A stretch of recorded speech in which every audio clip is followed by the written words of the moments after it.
Welcome to the Knowledge for Men show. Your life will never be the same. Your level of success will seldom exceed your level of personal development. I want to die empty of regret. I want to die empty of my best work. We don't understand who we are. Instead, we're living out somebody else's narrative. What one man can do, another man can do. If it's been done, it can be done again. Being yourself and being your truest, most authentic self in every moment. If it scares you or makes you a little afraid, do it. Follow your heart and your gut. The first stage, I think, is finding you, like finding out who I am today. Stuff will not work. You will have things that fail. Success is when you're a happy, fulfilled person. How do you define success? It's your life, and you are the creator of the movie script that is your life story. So many of you over the last 3 months have been asking me questions through email about not just becoming a stronger grounded man, but also about how I built my online freedom business. You see, I used to be broke, sleeping on my brother's couch with only $15 to my name, to now having a top-ranked men's podcast on iTunes. I'm a 3-time Amazon best-selling author. I sell out events where men come from around the world to attend my powerful trainings, and I'm working with amazing clients one-on-one. I share exactly what I would do if I was going to start over in this free training on becoming an influencer at kfminfluence.com. Again, that's kfminfluence.com. This will get you in the game, save you thousands of dollars and hundreds of hours of trying to figure all of this out on your own. This is the stuff people charge for, but I'm giving it to you for free at kfminfluence.com. All right, guys, welcome to the show. I'm here with Frank Miniter. He's an author and investigative journalist who loves outdoor adventure. He has floated the Amazon, run with the bulls of Pamplona, hunted everything from bear in Russia to elk with the Apache to kudu in Kalahari, and has fly fished everywhere from Alaska to Scotland. He's the author of the New York Times bestseller, The Ultimate Man Survival Guide, and just launched his new book, This Will Make a Man of You, One Man's Search for Hemingway and Manhood in a Changing World. Frank, welcome to the show. Hey, thanks for having me here. Glad to have you here, Frank. Let's dive right in and get straight to the action. Let's dive in with a favorite success quote or a saying that you've lived by that's helped you on your journey. Well, I like that Winston Churchill said, I like a man who grins when he fights. I mean, it's hard to find a more manly metaphor for life than that. And what does that really mean to you? Like, what is that? How does that connect with being a man? We're going to find a lot of challenges in life at each stage, each step in our life. But if you meet it with a grin, if you meet it with an open, happy heart, you're going to have a lot more success. And so are you saying here too that, you know, men should expect that problems are going to arise and accept that it's a part of the journey? That's part of life, and that part is that builds you into you. If you don't challenge yourself and try to grow yourself, then you stay an infant. I mean, you have to grow from a boy into a man, and part of that is physically and mentally challenging yourself. And I think the two go together. And what would you say happens to a man if he avoids his problems or doesn't deal with his problems, doesn't face his problems head on? What would happen to that man? Yeah, he's like that grown up who never got in a fist fight in grade school, who never had to stand up and fight the bully, who never proved himself, and so still has an insecurity in him. And a lack of honor is what you get from a person who has never stood up. You don't physically have to fight somebody, of course, but who's never stood up for themselves, never stood up to try to be who they should be. They don't build their character. They don't become who they really would like to become.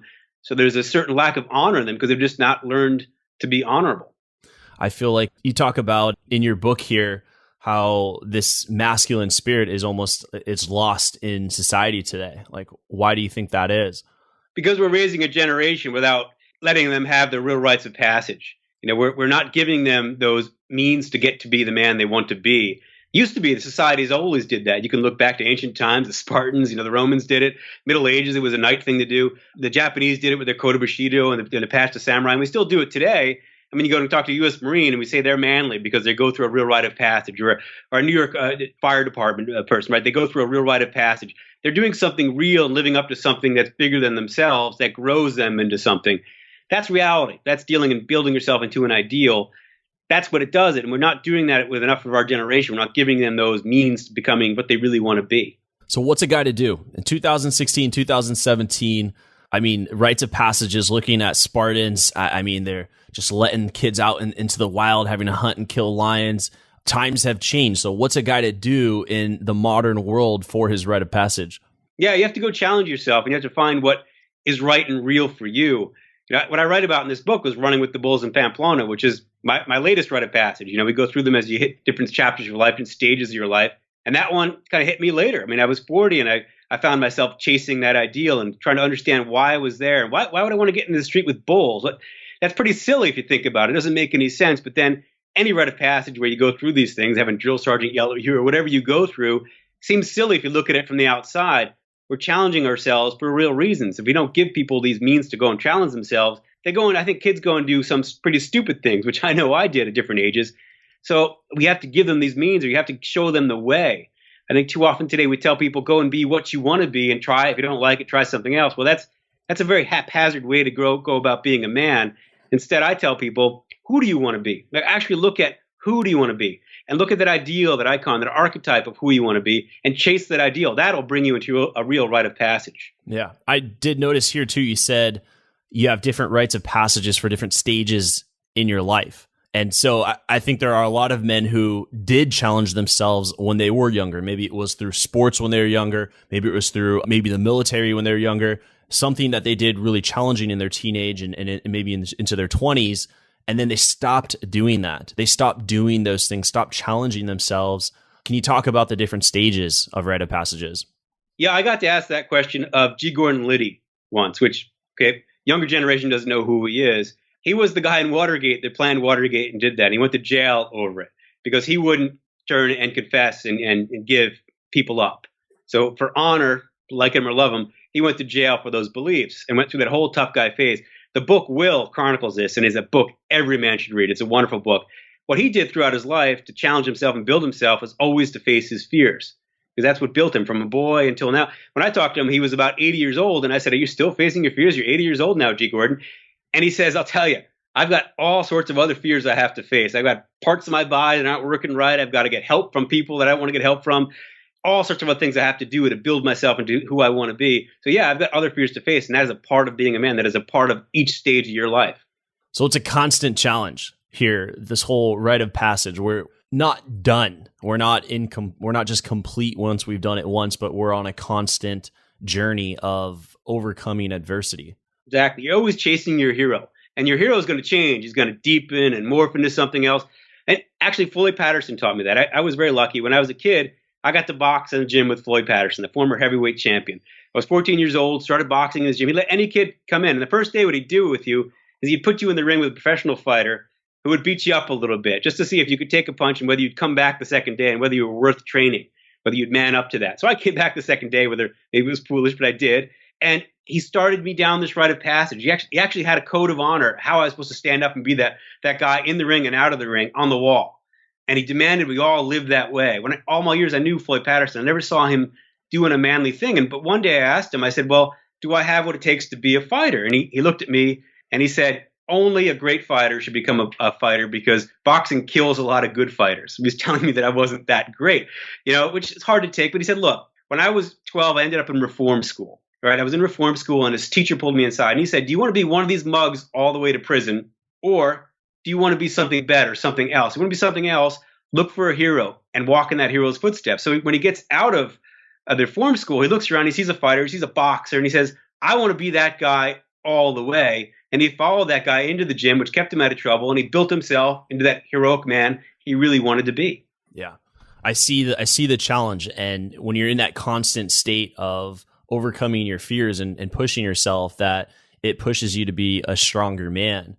And what I'm just getting here is that if we don't, then it can die, like that spirit. Yeah, you can lose it. You can let it fade away. And a lot of popular culture doesn't push this. You look at those sitcoms and popular movies, and you have these boy men who aren't really men, and you don't know why, and we don't understand what's happened to them, why they haven't grown into who we really want them to be, and they're not really symbolic of what we want to try to become. They're very fratty. They're not actually the men we would like to embody. So we're in a very confused time right now. So what would you say are kind of like the old ways of thinking about what a man is versus the new ways of thinking of what a man is? Yeah, the old ways of thinking is you were living for something else. You were living for something above yourself, which I never liked when I was young. Someone would tell me that, and I just would be like, well, I'm not supposed to be myself. I'm supposed to destroy myself to become this other thing. But as I've gotten older and I've gone through these rites of passage, I've realized that actually, no, that's not the truth. What it does is it builds you up into something even bigger than yourself. You don't lose yourself.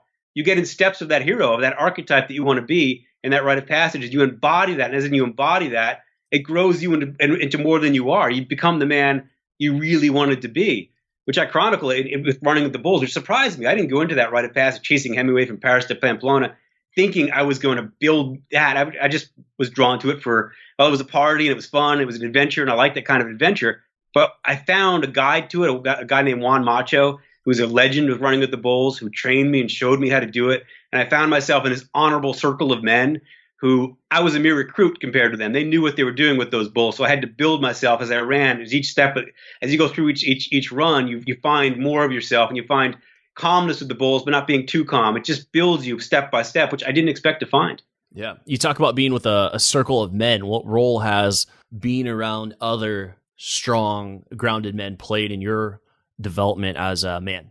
Yeah, at each stage, if you don't have that guide, that sensei, that coach who's your hero, is showing you, is embodying that thing you really want to become, then you're going to be lost. It's very hard to go your own way without something to help you, someone to help you.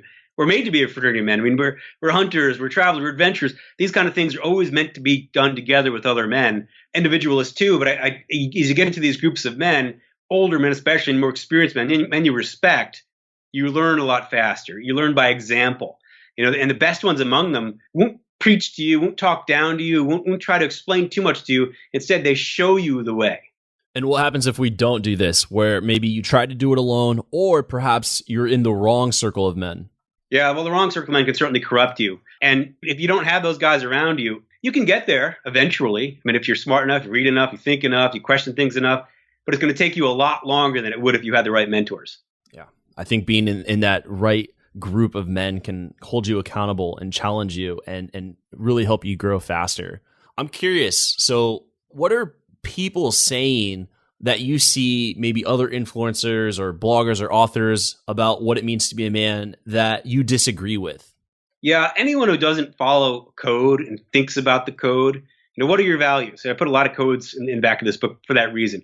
What are they? If you don't think about them philosophically, then all those codes aren't going to be right for you. But if you don't really think about them and establish them, if you think that they're all opaque and we're this anti-hero kind of phase in our culture where we don't believe in it, we can understand right and wrong. If you're in that area, you're going to have a very hard time getting your feet steady beneath you. Let me give you an example. The first time I ran with the bulls, there was a guy next to me. He was actually from Chicago, an American, who hadn't been taught, hadn't been shown the values and what we were supposed to do. So he didn't have those skills to stand upon. And what he did was he started to fall apart. Because actually, when you run with the bulls, you got to get into the street by 7:30 because they close the barriers. You can't get in after that. And bulls run at 8. So you have 30 minutes waiting for these bulls to come. You're not allowed out once you're in. Once they close those barriers, that's it. You're in. And in the beginning, he was real boastful. Oh, this is what's going to happen. I'm going to do this and that and the other thing. But as the time got closer, he started to fall apart with himself to the extent where he tried to go under the fence and get out right before the bulls came.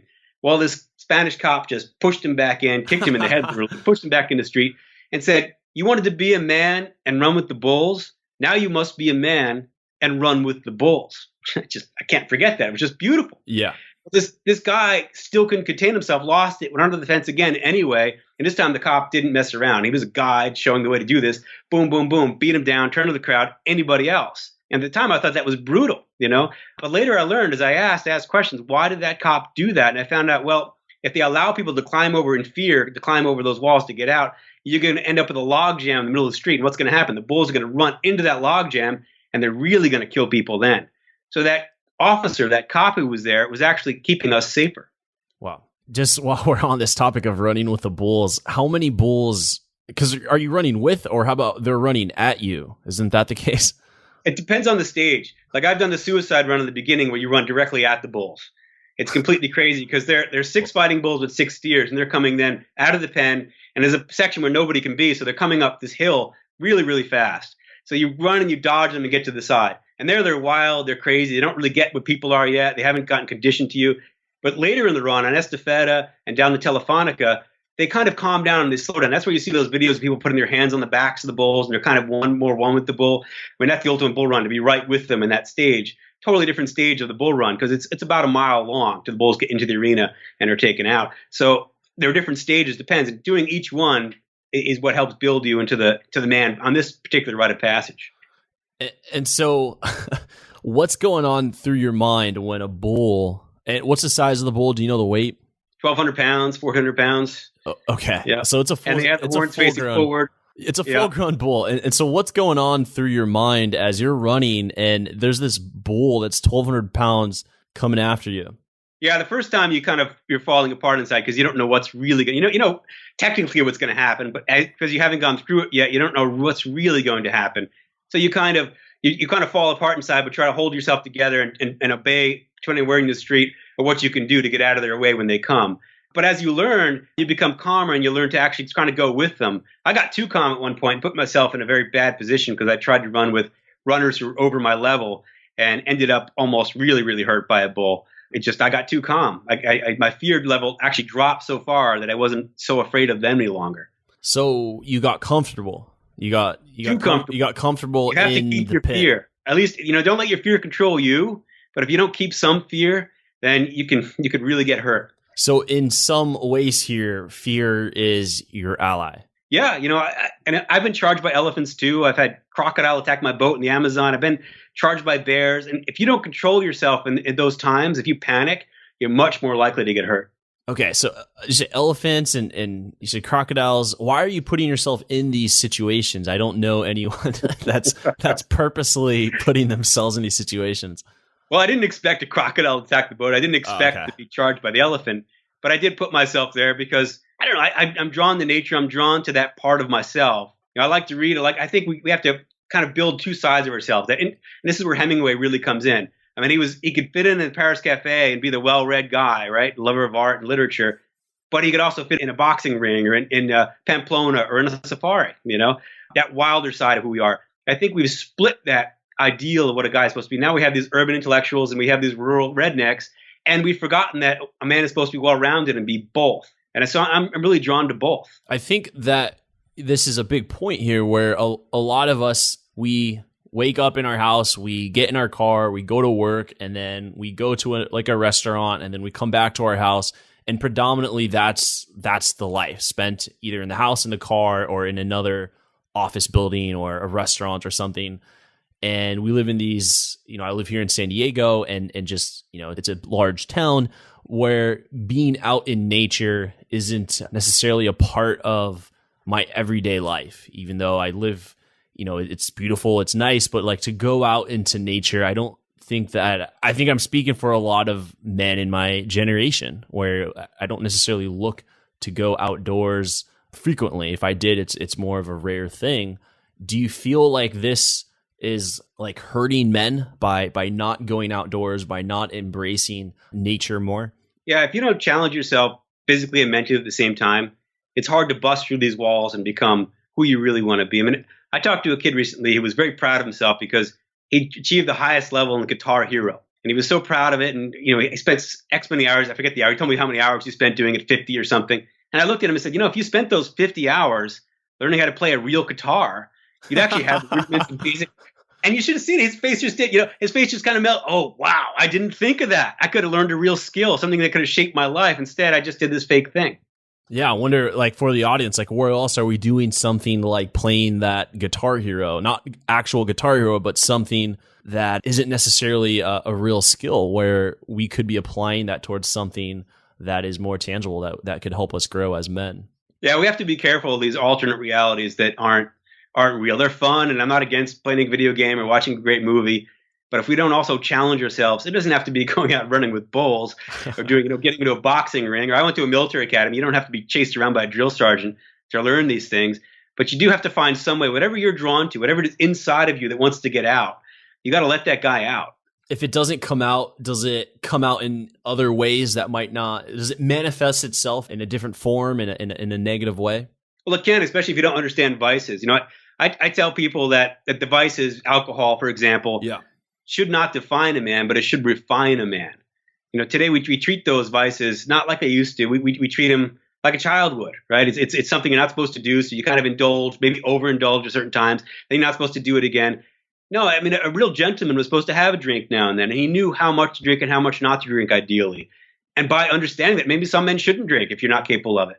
That's his measure. And by finding that refinement within yourself, then you start to become that gentleman you really wanted to become. Yeah. And what would you say are some habits that would really challenge us to really step more into our manhood and just some daily things. Like, for example, something I've been doing for the last 2 years is I've been taking a cold shower every morning, and it's just a great way to start the day. I'm always scared of it. It's never gone away, and I just face the fear and step in, and I find it very refreshing. But what other kind of daily habits have you found to be effective in this?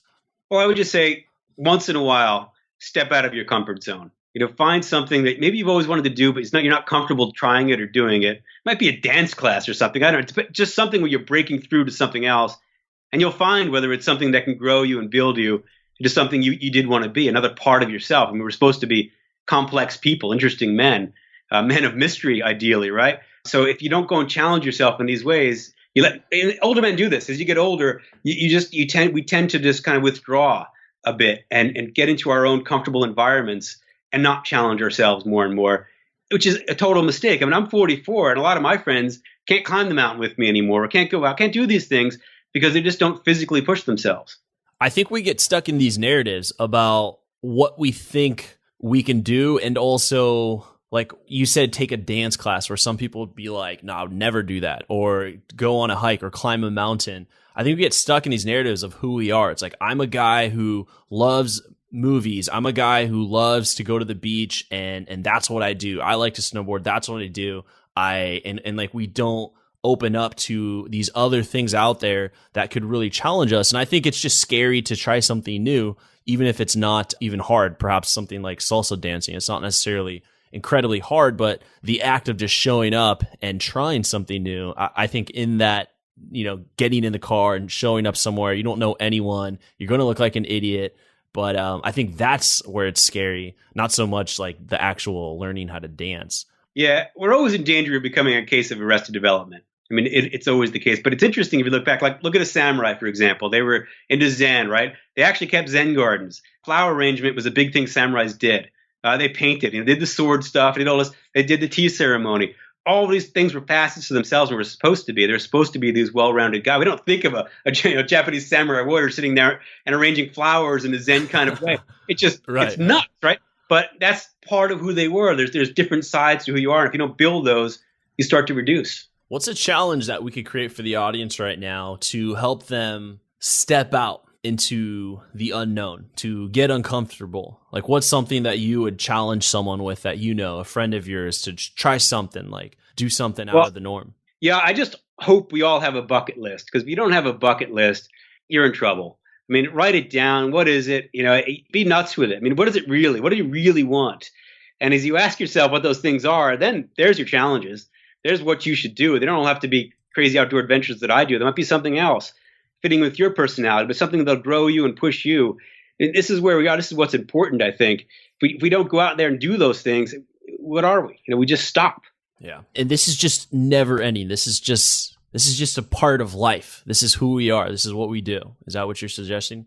Yeah. If you don't continue to do it, you have to continue to get out there. And public speaking wasn't something that I was comfortable with when I was younger. But over the course of many years, now I get up and speak in front of hundreds of people all the time. It's a common thing for me. It's not something I worry about anymore. But it took breaking through a lot of walls for me to get to that place. When I talk to someone I knew in high school, and they say, "You're doing what? You've been on where? You're doing what media?" They can't believe it. It doesn't fit with my persona. They don't possibly think that could be me. I'm not that guy. Yeah. But here I am. I have no problem with that stuff any longer. Yeah. And you've been constantly pushing yourself and challenging yourself. Whereas I feel after a certain point in a man's life, he stops. And it's like he plants his flag and says, you know what? Like, I'm good. Like, I'm comfortable. I've got a job. I've got a house. Like, I'm comfortable. And then I think a part of him slowly starts to, I almost was going to say die.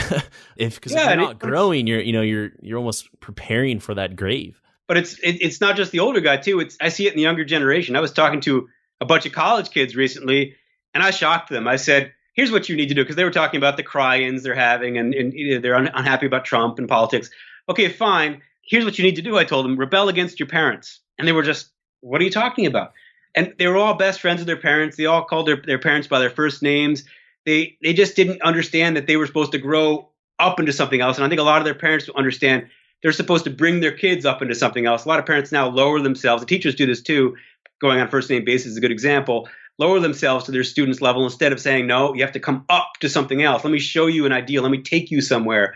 This is what you're trying to do. And I think a lot of kids, the kids I talk to, they're reaching out for that. They want that, but they don't know where it is or how to get it. So much in our society just tears it down from them. So they look around, they don't know where it is and what to do. They see these action heroes in Hollywood movies, but that's not realistic. I mean, what can they really become? Rebel against the parents. Which is a natural thing to do. Come on. Yeah, natural thing to do. What if someone does not do that and then they are well into their 30s and 40s and they're still actually playing the role of son, of not son, of almost like being a child. Like they still haven't broken, not to break away, meaning to kill the relationship, but to almost like, especially for a man, to be your own man, to do your own thing, to voice your own opinion, to have your own values other than that of what your parents gave you.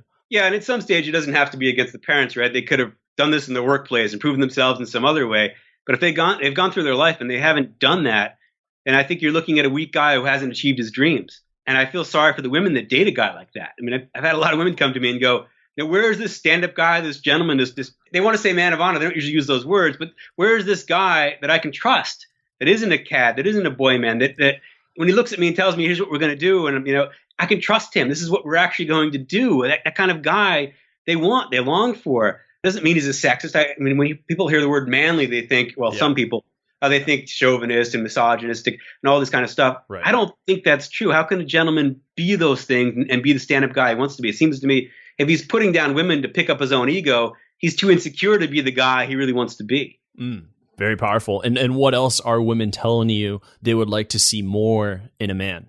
They just want that guy when he speaks to them. This is what I got over and over again, is listen to what I'm saying and respond to what I'm actually saying. I mean, a guy, he's lost in her looks and he's thinking about how does she look at me? And it's all this image-driven stuff. And that makes the guy insecure. It makes the woman insecure. But if he pulls himself back from that and just looks in her eyes, listens to what she has to say, answers her, and really answers her in a real genuine way, a humorous way, if possible, she'll be much more comfortable with him. He'll be more comfortable with himself, and the whole thing gets more successful. Yeah, I think it's important to understand that what you're doing, has an impact on women too. You stepping up and being a stronger man, you being there and being present with women is powerful in relationships as well. I want to come to like the foundation here in this conversation with you of what do you feel are some core values or some core traits that really make a strong, grounded man? Yeah, and I like a quote from Tecumseh actually on this. He said, "Show respect all but grovel to none." And Tecumseh was a Shawnee killed in the War of 1812, fighting on the other side. We've forgotten him today, but just a great leader of his people. And I think there's just a lot of depth in that you should show respect as you walk through life to all who are around you, no matter what they are, what they do, and don't judge them by those looks, but actually just show respect and understand.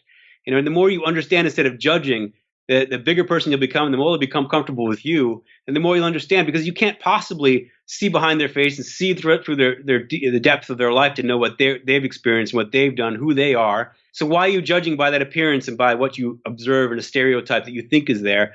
Instead, hold yourself back and try to understand, and you'll find yourself going a lot farther. So, what could be some common examples of that where we immediately are making some judgments about someone?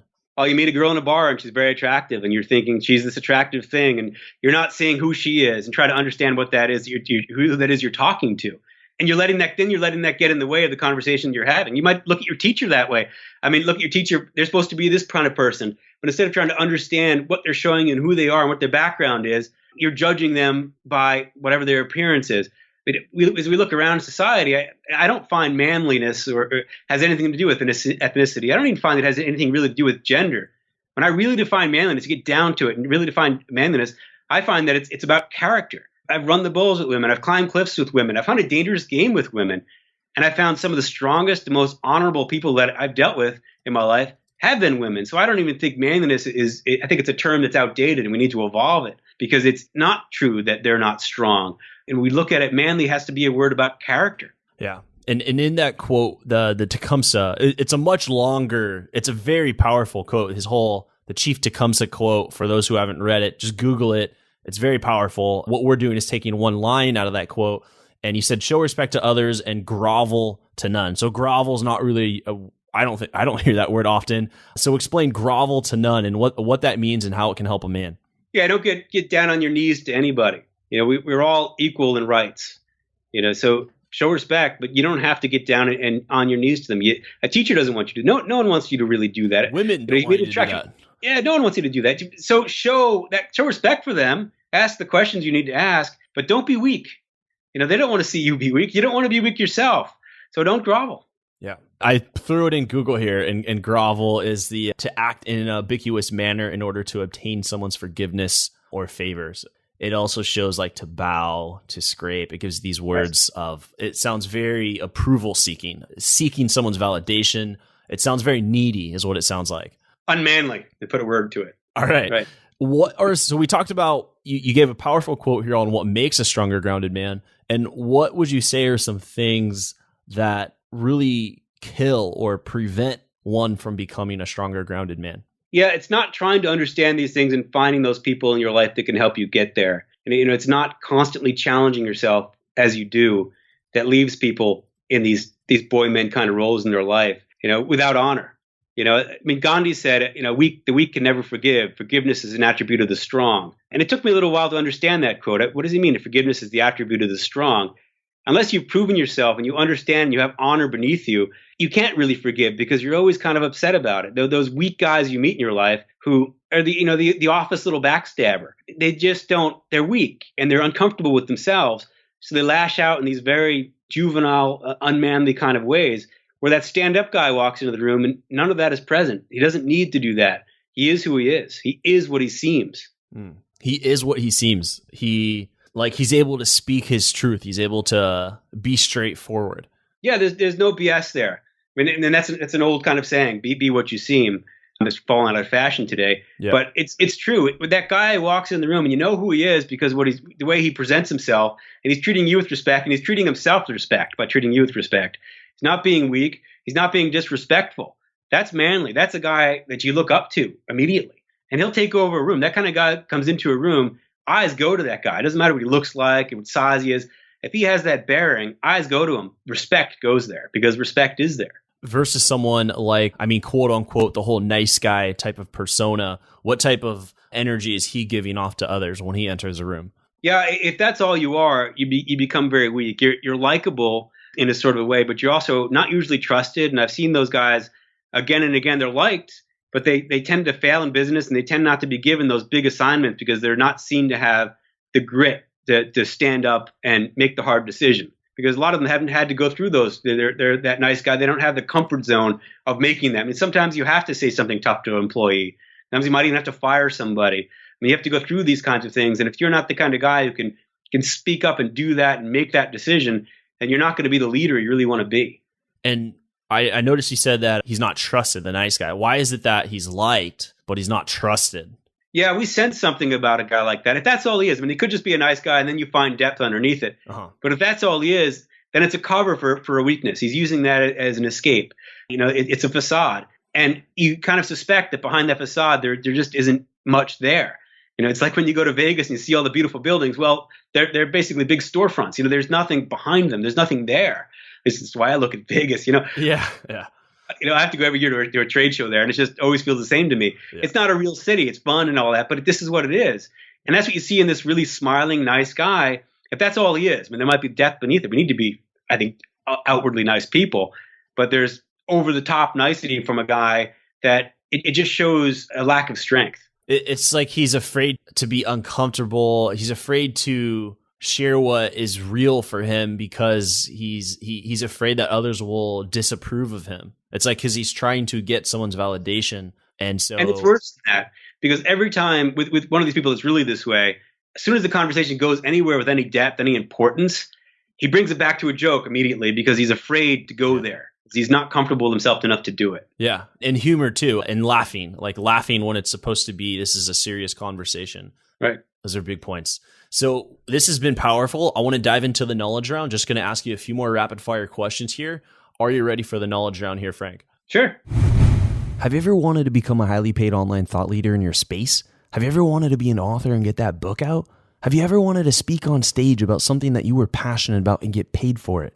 Have you ever wanted to sell courses online passively and wake up to seeing deposits made into your bank account while you were sleeping? So if you're interested in learning how to become a highly paid online thought leader and doing something similar to what I do, then you're going to love this free training I made for you, where I share the exact steps I would take to build an online thought leader business if I was going to start all over.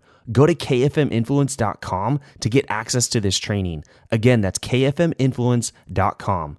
You see, people kept asking me how I built knowledge for men in a relatively short amount of time. So I created this training for you to save you time and money so that you can go out there and make a massive impact and income in the world doing what matters most to you. Go to kfminfluence.com to get this training now.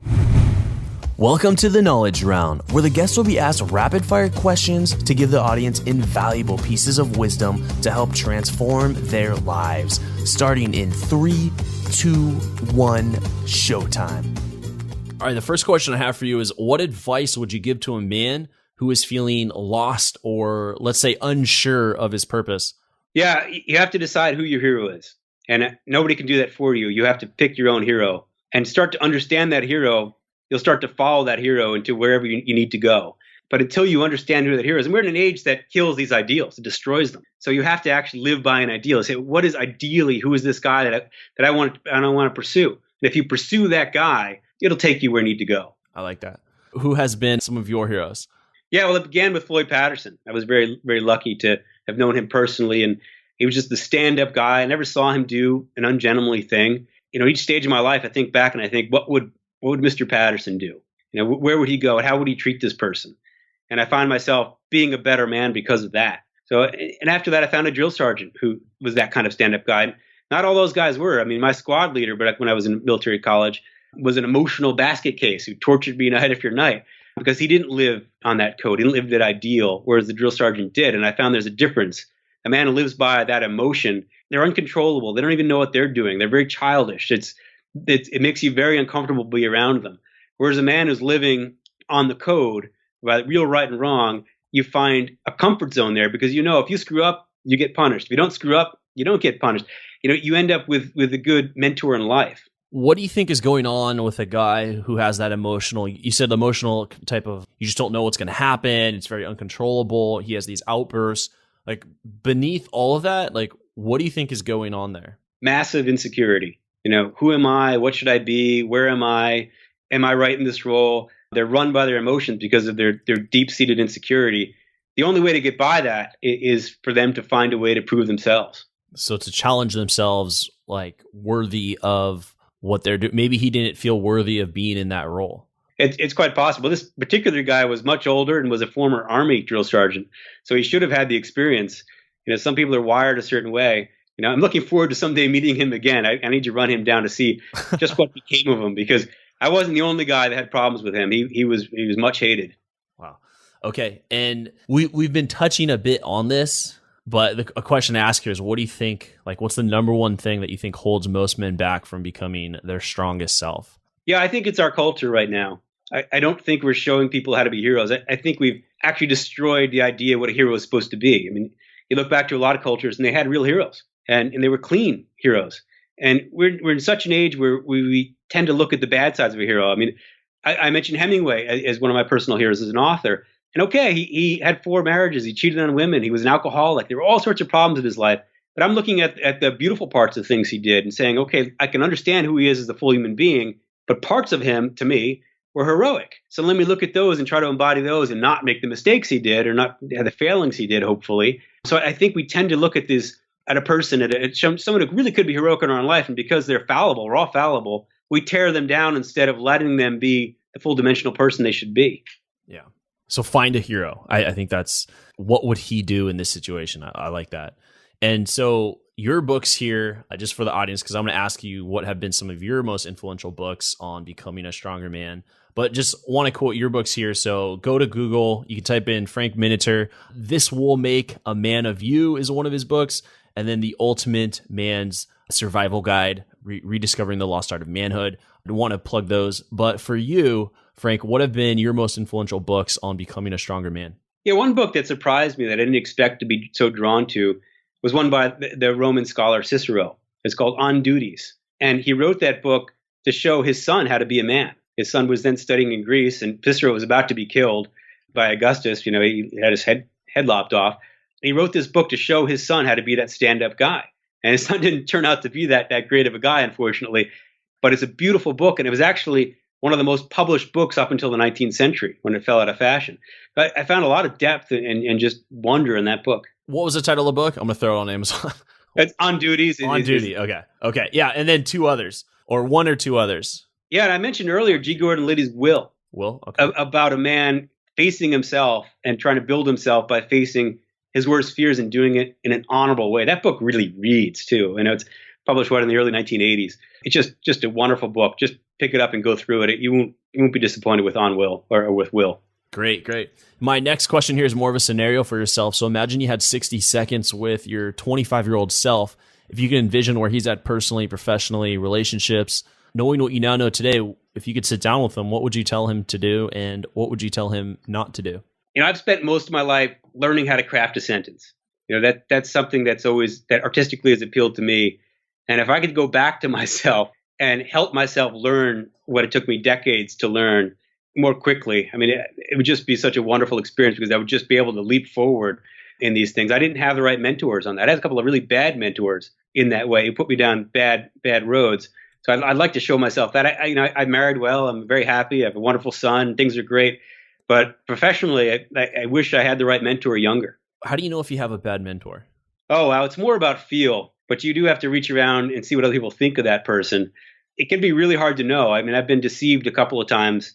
People just put me down on the wrong roads. And I didn't completely understand it because they were successful and dominant and powerful people. And I thought, well, they've done all these things. But I didn't realize the real downsides to these people. And I didn't question it enough and understand what was going on behind the scenes with these particular people that made them really not good mentors at all.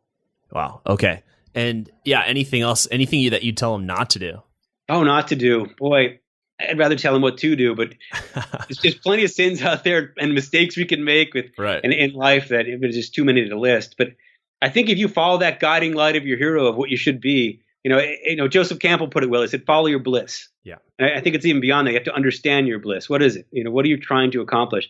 Who do you want to be? Not what, but who. I think if you understand that and follow that path, you're very likely to find success. Really good. And so we're going to wrap up the knowledge on here. Just want to ask you any last sort of parting words or parting piece of guidance you'd like to leave the audience with.